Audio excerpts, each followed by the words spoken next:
Директори генералии Федерацияи байналмилалии ҷудо Влад Маринеску дар доираи сафари худ ба Тоҷикистон аз муассисаи давлатии телевизиони варзиш дидан намуданд. Бояд гуфт ки Влад Маринеску бо мақсади иштирок дар Гранд-слами Душанбе бо сафари чанд рӯза дар Тоҷикистон қарор дорад ва солиёни дароз аст ки бо муассисаи давлатии телевизиони варзиш дар самти пахш ва инъикоси муҳимтарин мусобиқаҳои ҷудо аз ҷумла сайри ҷаҳонии ҷудо ҳамкориҳои судманд дорад. ҳадаф аз ташрифаш ба муассисаи давлатии телевизиони варзиш ин ошноӣ пайдо кардан бо ҳайати техникӣ ва эҷодии муассиса мебошад.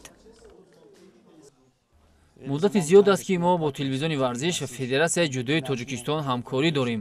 ҳамчун Федератсияи байналмилалии ҷудо мо ифтихор мекунем ки чунин ҳамкорони ҷиддӣ ва бо масъулият дорем ва мардуми кишвари шумо ҷудоро дӯст медораду ҳамеша пайгир ҳастанд.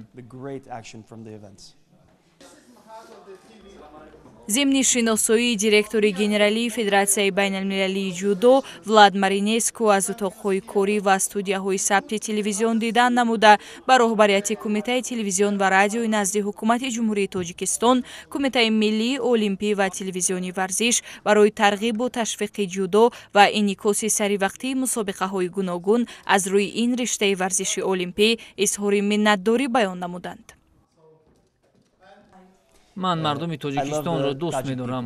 аз буданам дар ин ҷо бисёр шодам ва аз фарҳангу меҳмоннавозии мардум ва хӯрокҳои миллиятон лаззат мебарам. ва пас аз ин ҳама меҳмоннавозиҳо ман чанд килограмм сангинтар ҳам мешавам. ин ҷо эҳсоси хубе дорам, чун мардум ва мухлисони хунгарм дореду мо тамоми оилаи ҷудо аз ин хурсанд мешавем. тоҷикон дорои фарҳангу тамаддуни қадима буда аз буданамон дар ин ҷо бисёр хушбахтем. дар умум ин ҷо ҷамъияти ҷавон зиёд дорад ва афзун ба фарҳангу тамаддуни ғанӣ, ҳамчунин аз назари истеъдодҳо низ ғанӣ мебошад. умедворам ҳамкориҳои дарозмуддат хоҳем дошт ва барои пахши мусобиқаҳо аз тариқи телевизионҳои шумо, аз ҷумла ин грандслами олиҷаноб дар Душанбе ва бозиҳои олимпии Париж ҳамкориҳои наздик мекунем. ҳамкориҳои дуҷонибаи мо дар оянда низ умедворкунанда ба назар мерасад. ба хотири ҳамкориҳои судманду самарабахш ва чандинсола аз номи Федератсияи байналмилалии ҷудо барои тарғибу ташвиқи ин риштаи варзиш ба телевизиони варзиш ҷоизаи эътирофи махсус тақдим карда шуд. директори телевизиони варзиш ба Влад Маринеску барои қадрдонӣ изҳори сипос намуда афзуд ки ин аз самараи сайъу кӯшиши ҳамарӯзаи кормандони телевизиони варзиш дарак медиҳад. дар навбати худ Парвиз Нориён тӯҳфаи вижаеро бо рамзи телевизион ба директори генералии Федератсияи байналмилалии ҷудо супорид.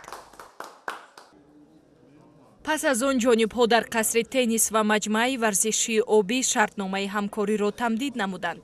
шартномаро директори муассисаи давлатии телевизиони варзиш Парвиз Нориён Исматулло ва хазинадори генералии Федератсияи байналмилалии ҷудо Носир Алтамимӣ имзо намуданд.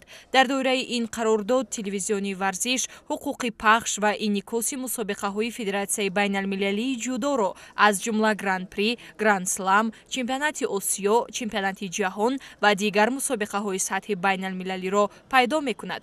қарордоди нав то охири соли 2026 эътибор дорад.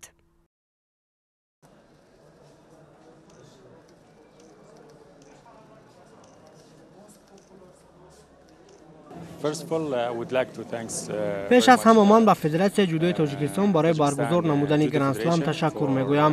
чорабинии мазкурро кормандони васоити ахбори омма дар сатҳи баланд инъикос намуда истоданд. аз кӯли онҳо сипосгузорам.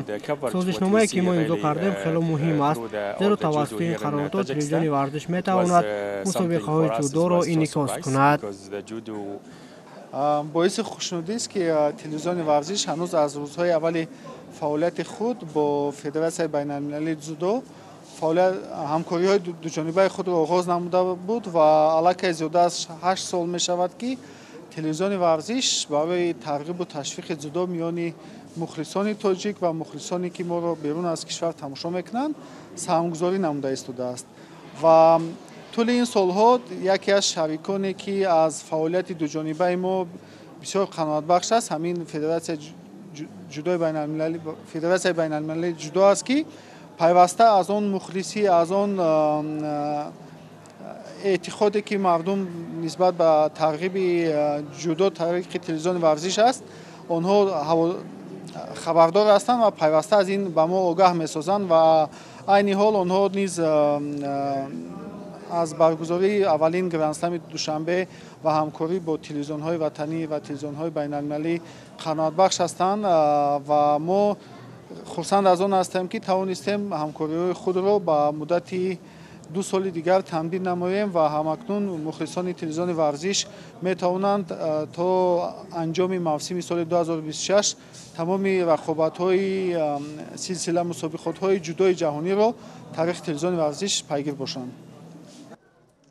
шартномаи мазкурро дар фурсати наздиктарин президенти Федератсияи байналмилалии ҷудо Мариус Визер имзо мекунад ва он баъдан дар амал татбиқ карда мешавад.